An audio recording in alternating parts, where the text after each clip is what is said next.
third guideline to follow when developing your strength training program relates to the order in which you place your exercises. There's 3 guidelines here. You want to train your larger muscle groups before your smaller muscle groups. Your large muscle groups include your chest, back, quads, hamstrings, and your smaller muscle groups include your biceps, triceps, calves, and abs.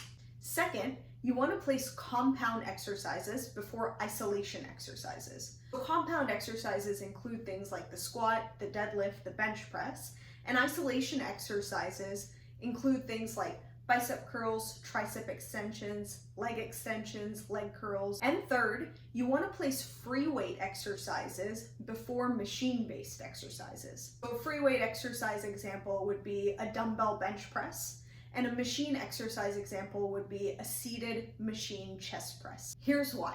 Exercises for large muscle groups tend to be free weight compound exercises. And these exercises tend to be more technical, they require more energy and more effort, and they require your stabilizer muscles to work a lot. These exercises are also responsible for the majority of your strength gain. So generally speaking, these free weight compound exercises to work your larger muscle groups are better done when you're fresh, not fatigued. Exercises for smaller muscle groups tend to be isolation exercises, and these are generally less technical, and they can be done when you're fatigued from bigger compound exercises, because those larger muscle groups aren't working when you're training these smaller groups in isolation. Let's take a bench press, for example. The bench press is a free weight compound exercise that works your chest, which is a large muscle group. In addition to working your chest, it also requires your triceps and shoulders to work as well. Now, if you were to do a tricep isolation exercise like a skull crusher before the bench press, then your triceps would already be tired and wouldn't be able to play their role in the bench press. This would lead to you not being able to move as much weight in your bench press, which means it would be less effective. There's a greater potential for your form to go off, and this could lead to injury. So the better way to do it would be to perform your bench press first, work your chest to its greatest potential, and then move on to isolation exercises for your triceps and shoulders and smaller muscle groups. Let's look at another example. You're going to be performing the dumbbell row.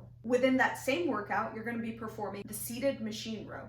You would place the dumbbell row before the seated machine row because it's a free weight exercise versus the machine row is a machine-based exercise. With the dumbbell row, you're going to have to hold yourself in the correct position, engage your core, engage your stabilizer muscles, and perform it with great form. Versus the machine row, you generally have to pay less attention to your form because the machine is doing part of the work for you by guiding the movement. So here are your takeaways. You want to work your larger muscle groups before your smaller muscle groups. You want to place compound exercises before isolation exercises. And you want to place free weight exercises before machine-based exercises. Simple as that.